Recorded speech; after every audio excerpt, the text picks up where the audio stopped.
الحمد لله وكفى وسلام على عباده الذين اصطفى أرسله بالحق بشيرا ونذيرا وداعيا إلى الله بإذنه وسراجا منيرا.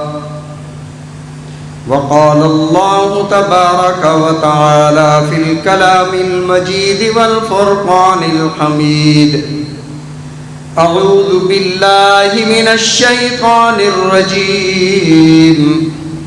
بسم الله الرحمن الرحيم.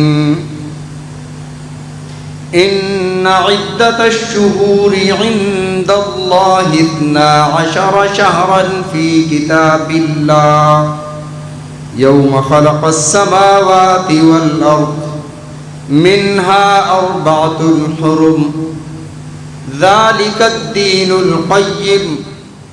وقال النبي صلى الله عليه وسلم: لا يؤمن أحدكم حتى أكون أحب إليه من والده وولده والناس أجمعين، أو كما قال عليه السلام.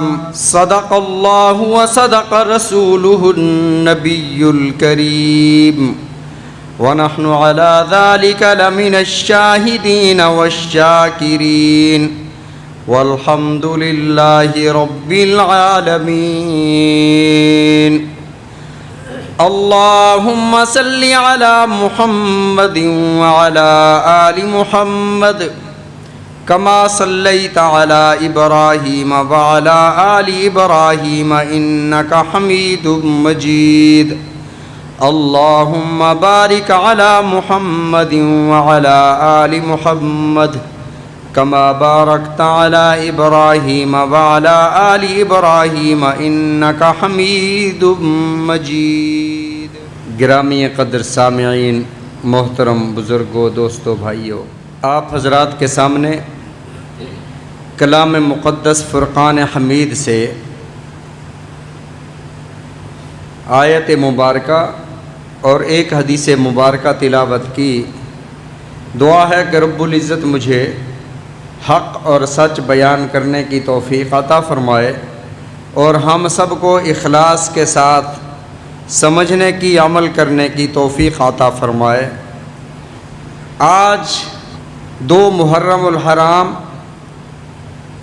سن 1445 ہجری اسلامی تاریخ ہے. رسول اللہ صلی اللہ علیہ وسلم کی ہجرت سے اس اسلامی تاریخ کو منسوب کیا گیا، یعنی آج سے 1444 سال قبل رسول اللہ صلی اللہ علیہ وسلم نے ہجرت فرمائی تھی. اس سے پہلے لوگ اپنی تاریخ کو کسی بڑے واقعے کے ساتھ منسوب کیا کرتے تھے. مثلا وہ یوں کہہ دیا کرتے تھے کہ یہ جو ہماری بات ہے یا یہ جو واقعہ ہے یہ اصحاب الفیل کے 50 یا 55 سال کے بعد رونما ہوا. یعنی اپنی اس بات کو، اپنی تاریخ کو کسی بڑے واقعے سے منسوب کر کے بتایا کرتے تھے کہ اس واقعے کے اتنے سال پہلے، یہ اتنے سال بعد کی بھی یہ بات ہے. رسول اللہ صلی اللہ علیہ وسلم کے وصال کے بعد صحابہ کرام رضوان اللہ علیہم اجمعین نے ایک شورا بلائی اور اس میں یہ طے ہوا کہ اسلامی تاریخ کا آغاز رسول اللہ صلی اللہ علیہ وسلم کے ہجرت کے مقدس عمل سے شروع کیا جائے. مہینے، دن یہ اللہ نے بنائے، اور اللہ رب العزت نے اس بات کو قرآن مجید میں ارشاد فرمایا: ان عدت الشہور عند اللہ 12 شہرا. فرمایا اللہ کے نزدیک مہینوں کی تعداد 12 ہیں. 13 مہینے نہیں ہیں، 14 بھی نہیں ہیں، 12.5 بھی نہیں، 12 شہرن، مہینوں کی تعداد 12. اور یہ ہوا کب سے ہے؟ اللہ نے فرمایا یوم خلق السماوات والارض، جب سے زمین و آسمان کو پیدا فرمایا. اور اس کے بعد ارشاد فرمایا اللہ سارے مہینے تو نے بنائے، سارے مہینے اللہ نے بنائے، سارے انسان اللہ نے بنائے. تو جس طرح انسانوں میں اللہ نے طبقات بنا دیے، کسی کو انبیاء کے مرتبے پر فائز فرمایا اور کسی کو صدیقین کا مرتبہ عطا فرمایا اور کسی کو شہداء اور صالحین کے مقامات عطا فرمائے، اسی طرح اللہ نے مہینوں میں بھی تفاوت رکھ دیا. مہینوں میں بھی اللہ نے کسی کو فضیلت عطا فرما دی، کسی کو بلندیاں عطا فرما دیں. اب اگر آپ مجھ سے سوال کریں یا کوئی آپ سے سوال کرے کہ آپ جو فرماتے ہو کہ مہینے اللہ نے بنائے، کیا مہینوں کے نام قرآن مجید میں موجود ہیں؟ وہ تو نہیں ہے. محرم کا لفظ نہیں ہے. ذی الحج، محرم، صفر، ربیع الاول، ربیع الثانی، جمادی الاول، جمادی الثانی، رجب، شعبان، رمضان، شوال، ذوالقعدہ، ذی الحجہ، یہ تو مہینوں کے اس ترتیب سے قرآن میں تو نہیں ہے. تمہارا یہ کہنا کہ اللہ نے بنائے یہ کہاں پہ ہے؟ قرآن مجید میں ایک آیت ہے، اللہ نے فرمایا ما آتاکم الرسول فخذوہ وما نہاکم عنہ فانتہوا. جو تمہیں رسول دے، جس کا حکم دے اس پر عمل کر لو، اس کو مان لو، وہ لے لو. وما نہاکم، اور جس سے تمہیں رسول منع فرمائے اس سے رک جاؤ. تو مہینوں کے نام گویا کہ وحی مطلوب میں نہیں ہے، وہ وحی جو تلاوت کی جاتی ہے قرآن مجید، لیکن وہ وحی جو تلاوت نہیں کی جاتی ہے حدیث رسول اللہ صلی اللہ علیہ وسلم اس میں موجود ہیں. لہٰذا قرآن میں ہوئے نا ما آتاکم الرسول فخذوہ. اور اسی کو اللہ رب العزت نے دوسری جگہ ارشاد فرمایا اطیعوا اللہ واطیعوا الرسول. اللہ کی اطاعت کرو، رسول کی اطاعت کرو. اور پھر ارشاد ہوا من اطاع الرسول فقد اطاع اللہ. جس نے اللہ کے رسول کی اطاعت کی گویا کہ اس نے اللہ کی اطاعت کی. تو رسول کا فرمان بے شک الفاظ اللہ کے نہیں ہوتے، لیکن وہ اللہ کا حکم ہوا کرتا ہے. رسول اپنی طرف سے ایک حرف ایک لفظ بھی نہیں بتاتا. وما ينطق عن الهوى ان هو الا وحی یوحى. رسول صلی اللہ علیہ وسلم اپنی طرف سے اپنی خواہش سے کوئی بات امت کو نہیں ارشاد فرماتے جب تک اللہ کی طرف سے وحی نہ آ جائے. حضرت عبداللہ بن عمر رضی اللہ تعالیٰ عنہ رسول اللہ صلی اللہ علیہ وسلم کی خدمت میں حاضر ہوتے ہیں، عرض کرتے ہیں یا رسول اللہ صلی اللہ علیہ وسلم، جب نبی علیہ الصلوۃ والسلام کا نام اس میں گرامی آئے تو ضرور صلی اللہ علیہ وآلہ وسلم کہا کریں. اچھا ساتھ آلہ بھی کہنا چاہیے یا نہیں کہنا چاہیے؟ صلی اللہ علیہ وآلہ وسلم کہنا چاہیے. اللہم صلی علی محمد، جو ہم نماز میں درود شریف پڑھتے ہیں، اللہم صلی علی محمد وعلی آل محمد، آل کا ذکر کرنا چاہیے. ایک شخص صلی اللہ علیہ وآلہ، آل ہی نہیں کہتا تھا، صلی اللہ علیہ وسلم، اور لکھتا بھی ایسے تھا. ایک دفعہ خواب میں اماں عائشہ صدیقہ رضی اللہ تعالی عنہا کی زیارت ہوئی. آپ فرماتی ہیں کہ آپ رسول اللہ صلی اللہ علیہ وسلم پر تو درود و سلام بھیجتے ہو، تو آپ کی آل پر کیوں نہیں بھیجتے؟ تو انہوں نے کہا کہ جب سے یہ خواب دیکھا اس کے بعد سے میں نے صلی اللہ علیہ وآلہ وسلم کہنا شروع کر دیا. لکھتا بھی یہی ہوں، کہتا بھی یہی ہوں، آلہ وسلم. آل سے مراد گھر والے، اور گھر والوں میں سب سے پہلے گھر والیاں ہوتی ہیں. میں کہتا ہوں مثلا کسی کو آپ کہتے ہیں آپ کے گھر والے، تو گھر والے سے مراد پہلے گھر والیاں ہوتی ہیں، اولاد بعد میں ہوتی ہے. تو نبی علیہ الصلوۃ والسلام کی گھر والیاں آپ کے آل میں داخل ہیں. یہ غلط پڑھایا گیا. یہ غلط سمجھایا گیا کہ آل سے مراد صرف حضرت علی ہیں، آل سے مراد صرف حضرت فاطمہ الزہرا ہیں، آل سے مراد صرف حضرت علی کی اولاد ہے. نہیں، آل سے مراد رسول اللہ صلی اللہ علیہ وسلم کی اولاد اور آپ کی ازواج ہیں. اور بعض مفسرین کرام رحمہم اللہ نے تو یہ فرمایا کہ آل سے مراد نبی علیہ الصلوۃ والسلام کی ساری امت ہے، اور اس پر وہ دلیل یہ دیتے ہیں اللہم صلی علی محمد وعلی آل محمد، اللہم صلی علی محمد عبدک ورسولک وصلی علی المؤمنین والمؤمنات والمسلمین والمسلمات. مومن مرد اور مومن عورتیں جو نبی علیہ الصلوۃ والسلام کی امت میں داخل ہیں، صلاۃ و سلام صرف آل پر ہوتا ہے، اور یہ بھی آل میں داخل ہیں، اس لیے سکھایا جا رہا ہے صلی علی المؤمنین والمؤمنات والمسلمین والمسلمات. بہرحال حضرت عبداللہ بن عمر رضی اللہ تعالیٰ عنہ نبی رحمت صلی اللہ علیہ وسلم کی خدمت میں حاضر ہوئے. عرض کیا کہ حضرت ہم آپ کی ہر بات کو لکھ لیتے ہیں، آپ جو بھی فرماتے ہیں ہم لکھ لیتے ہیں، تو جب آپ غصے میں کوئی بات فرما رہے ہوں کیا ہم وہ بھی لکھ لیا کریں؟ انہوں نے اپنے آپ پر قیاس کیا کہ جیسے ہم غصے میں کچھ کہنا کچھ اور چاہتے ہیں، منہ سے کچھ اور نکل جاتا ہے، پھر بعد میں کہتے ہیں غصے میں تھا پتہ نہیں چلا، میں یہ نہیں کہنا چاہتا تھا، غصے میں تھا اس لیے مجھ سے یہ میرے منہ سے نکل گئی بات. شاید رسول اللہ صلی اللہ علیہ وسلم بھی یہ ارشاد فرمائے کہ جب میں غصے میں کوئی بات کر رہا ہوں تب وہ تم نے لکھنا نہیں ہے، وہ شریعت نہیں ہے، اسلام کا قانون نہیں ہے. تو حضرت عبداللہ بن عمر رضی اللہ تعالیٰ عنہ نے جب یہ سوال کیا تو اللہ کے نبی صلی اللہ علیہ وسلم نے ارشاد فرمایا عبداللہ اکتب، لکھا کرو. اور آپ نے یہاں پر اللہ کی قسم کھائی، والذی نفسی بیدی، قسم ہے اس ذات کی جس کے قبضہ قدرت میں محمد صلی اللہ علیہ وسلم کی جان ہے، لا یخرج من ھذا، آپ نے زبان کی طرف اشارہ فرمایا لا یخرج من ھذا الا الحق، اس زبان سے حق کے علاوہ کوئی بات نکلتی ہی نہیں ہے. تو جو مہینوں کے نام ہیں یہ بے شک نبی علیہ الصلوۃ والسلام نے ارشاد فرمایا، تو میرے آقا تو خود سے بولتے نہیں ہیں جب تک اللہ کی طرف سے وحی نہیں آ جاتی.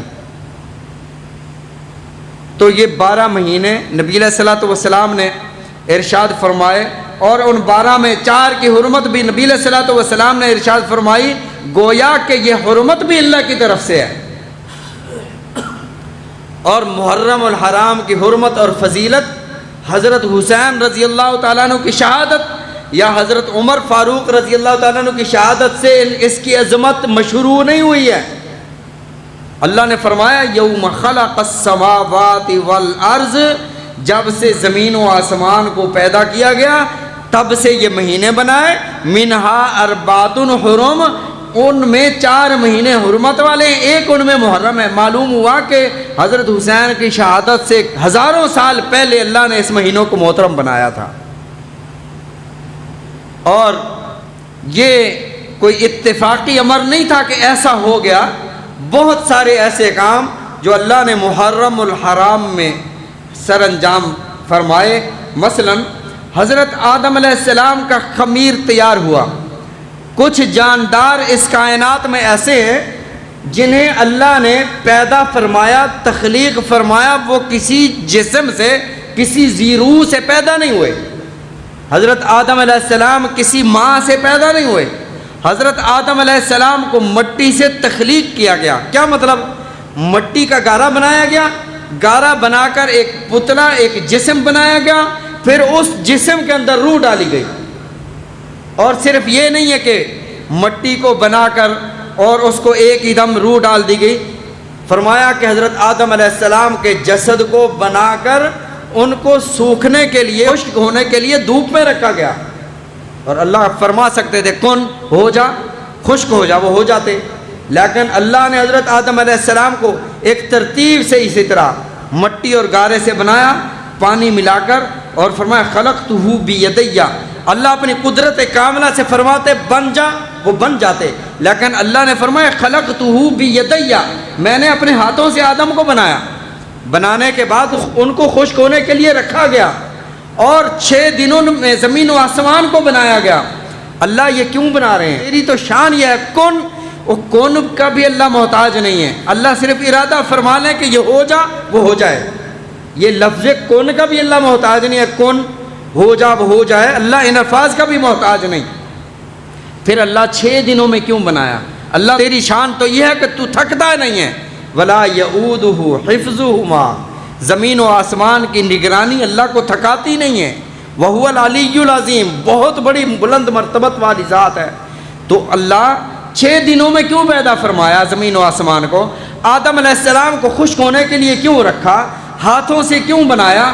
خمیر تیار کیوں فرمایا؟ نبی علیہ الصلوۃ والسلام نے ارشاد فرمایا اللہ امت کو بتانا چاہتے ہیں التعجیل من الشیطان، جلد بازی شیطان کی طرف سے ہے۔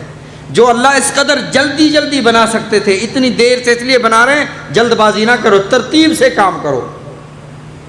بہرحال حضرت آدم علیہ السلام کا خمیر تیار کیا جا رہا ہے، مہینہ محرم الحرام کا ہے۔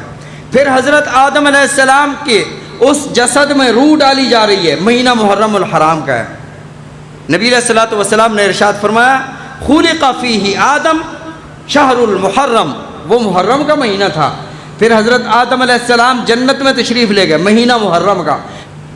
آدم علیہ السلام کو زمین کی خلافت ملی، اذ قال ربک للملائکۃ انی جاعل فی الارض خلیفہ، کہ میں زمین پر اپنا ایک خلیفہ اور نائب بنانا چاہتا ہوں۔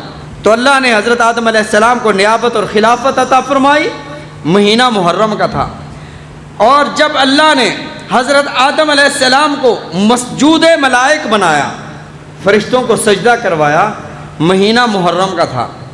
حضرت آدم علیہ السلام زمین پر تشریف لائے، مہینہ محرم کا۔ 3 سال کے بعد حضرت آدم اور حضرت حوا کی ملاقات ہوتی ہے۔ 3 سال تک اللہ کی بارگاہ میں دعائیں کرتے رہے، ربنا ظلمنا انفسنا وان لم تغفر لنا وترحمنا لنکونن من الخاسرین، اے ہمارے رب بے شک ہم نے اپنے آپ کے ساتھ بڑی ناانصافی کی ہے۔ وان لم تغفر لنا، تیرے در کے علاوہ کوئی ایسا در نہیں ہے جہاں جا کر ہم مانگیں، اللہ ہماری معافی قبول فرما، ہمارے آہ و زاری کو اپنی بارگاہ عالیہ میں شرف قبولیت عطا فرما۔ اللہ نے فرمایا کہ آپ کی توبہ قبول ہوئی۔ جب توبہ قبول ہوئی اور حضرت حوا اور حضرت آدم علیہ السلام کی ملاقات ہوئی، مہینہ محرم کا تھا۔ اور یہ ساری باتیں اتفاقی نہیں ہو رہی تھیں کہ اتفاقاً ان کی محرم میں ملاقات ہو گئی۔ 3 سال کے بعد اللہ محرم کی عظمت لوگوں کو بتانا چاہتے تھے۔ پھر حضرت آدم علیہ السلام کے بعد یونس علیہ السلام پر آزمائش کا وقت آیا۔ حضرت یونس علیہ السلام مچھلی کے پیٹ میں چلے گئے۔ اللہ نے مچھلی کو حکم فرمایا کہ میرے یونس کو غذا نہیں بنانا۔ مچھلی کے پیٹ میں عقل کہتی ہے کہ دم گھٹ جائے گا، بندہ فوت ہو جائے گا، لیکن اللہ کی قدرت کہتی ہے جب تک اللہ نہ مارنا چاہے کسی کو نہ کوئی پانی مار سکتا ہے، نہ گولی مار سکتی ہے، نہ سمندر مار سکتا ہے، جب تک اللہ کا امر نہ آ جائے۔ مچھلی کے پیٹ میں حضرت یونس علیہ السلام نے 40 دن گزارے۔ اس کے بعد مچھلی کے پیٹ سے باہر تشریف لائے، مہینہ محرم الحرام کا تھا۔ پھر اس کے بعد حضرت نوح علیہ السلام، جن کو آدم ثانی بھی کہا جاتا ہے۔ آدم ثانی کیوں کہا جاتا ہے؟ حضرت نوح علیہ السلام تک مختلف انبیاء علیہم الصلاۃ والتسلیمات تشریف لاتے رہے۔ حضرت نوح علیہ السلام کا دور حضرت ابراہیم علیہ السلام سے پہلے کا ہے۔ حضرت ابراہیم علیہ السلام کے بعد جتنے بھی انبیاء علیہم الصلاۃ والتسلیمات تشریف لائے، وہ سارے کے سارے انبیاء علیہم الصلاۃ والتسلیمات حضرت ابراہیم علیہ السلام کے اولاد میں سے تھے۔ بنی اسرائیل کے جتنے بھی انبیاء علیہم الصلاۃ والتسلیمات تشریف لائے۔ حضرت نوح علیہ السلام کو آدم ثانی اس لیے کہا جاتا ہے کہ پوری روئے زمین پر صرف اس بستی پر سیلاب نہیں آیا تھا، پوری روئے زمین پر سیلاب آیا تھا۔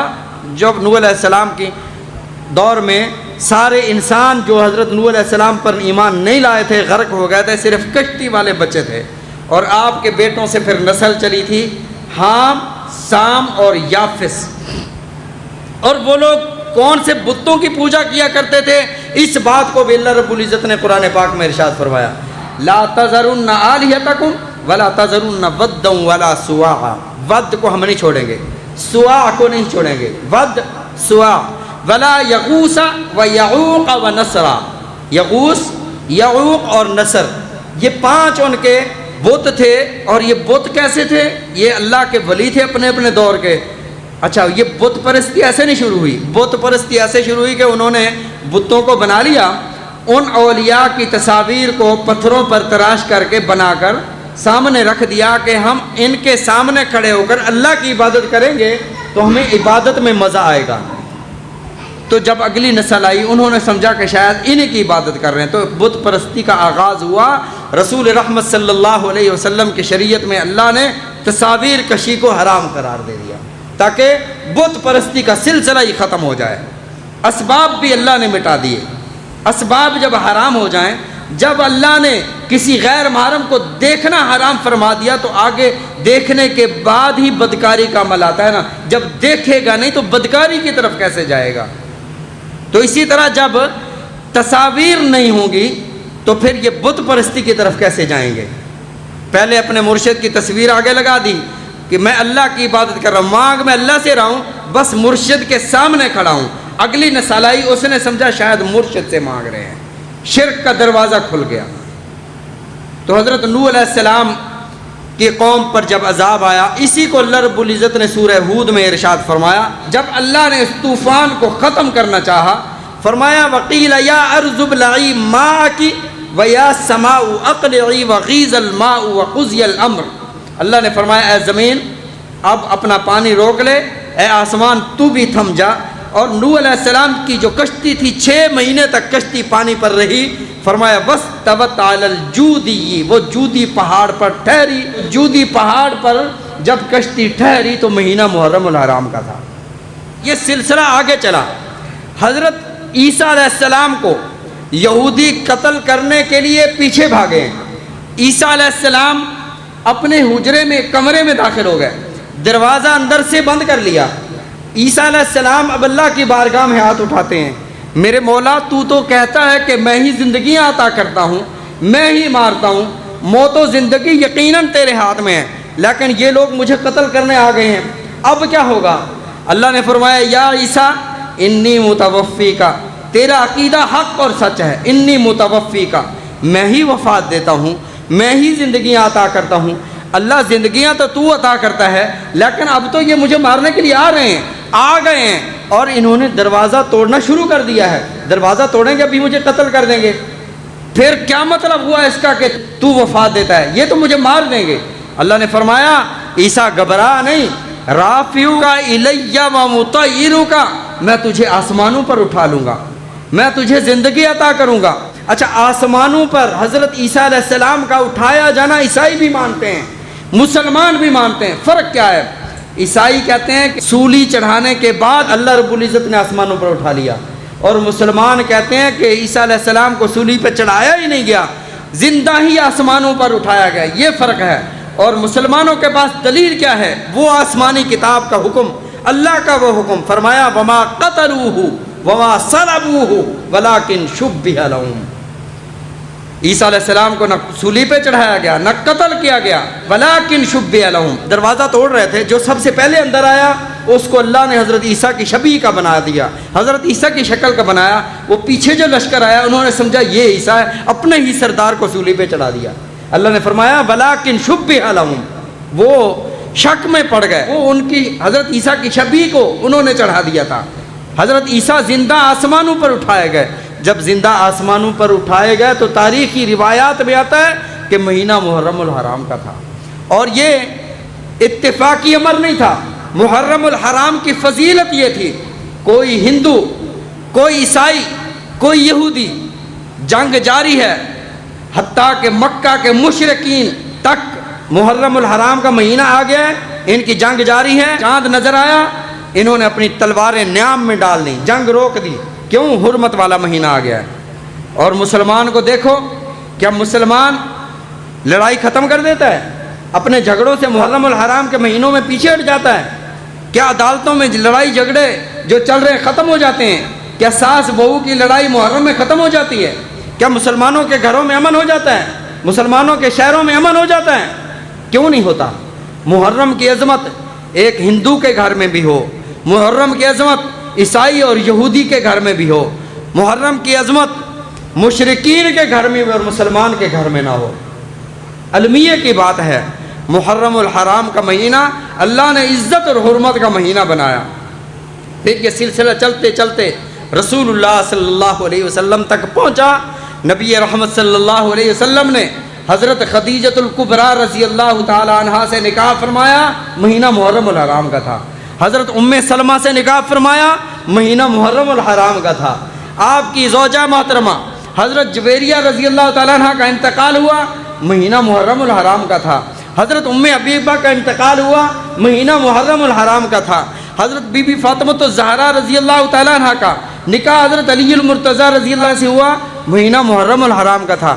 میں نے جب یہ بات کسی کو بتائی کہ ایسے ایسے تھا تو مجھے کہنے لگے تب حضرت حسین کی شہادت تو نہیں ہوئی تھی نا، اس لیے پہلے نکاح ہوتے تھے، پہلے محرم میں شادیاں ہوتی تھیں۔ جب حضرت حسین کی شہادت ہو گئی پھر اس کے بعد سے شادیاں بھی ختم، نکاح بھی ختم۔ تو میں نے کہا بھئی حضرت حسین کی شہادت سے تو محرم الحرام کو حرمت اور عزت ملی ہی نہیں ہے، یہ تو حضرت آدم سے پہلے کی محرم الحرام کو عزت اور حرمت ملی ہے، مقام اور شرف عطا ہوا۔ اللہ تعالی ہم سب کو محرم الحرام کی عظمت سمجھنے کی، عمل کرنے کی توفیق عطا فرمائے۔ آخری بات عرض کر رہا ہوں، ہو سکتا ہے کہ وقت نہ ملے۔ 10 محرم الحرام یوم عاشورہ کہا جاتا ہے۔ نبی علیہ الصلوۃ والسلام نے ارشاد فرمایا جو بندہ 10 محرم یوم عاشورہ کا روزہ رکھتا ہے، اللہ رب العزت اس ایک روزے کی برکت سے پچھلے 1 سال کے گناہوں کو معاف فرما دیتے ہیں۔ اور محرم الحرام یہ صرف 10 دن نہیں، محرم کے دنوں میں ایک روزہ جو رکھتا ہے 30 روزوں کے برابر اس کا ثواب عطا کیا جاتا ہے۔ صحابہ نے عرض کیا یا رسول اللہ یوم عاشورہ میں تو یہود بھی روزہ رکھتے ہیں۔ آپ نے فرمایا من تشبہ بقوم فہو منہم، جو کسی سے مشابہت اختیار کرے وہ اسی قوم سے سمجھا جاتا ہے۔ تو اس دفعہ تو ہم نے ایک روزہ رکھا ہے یوم عاشورہ کا، اگلے سال اللہ نے مجھے زندگی عطا فرمائی تو میں 9 محرم کا روزہ بھی ساتھ رکھوں گا۔ جب اگلا سال آیا تو میرے آقا علیہ الصلوۃ والسلام اس جان فانی سے پردہ فرما گئے۔ اللہ تعالی ہم سب کو سمجھنے کی، عمل کرنے کی توفیق عطا فرمائے۔ نبی علیہ الصلوۃ والسلام کے فرامین سمجھنے کی، عمل کرنے کی توفیق عطا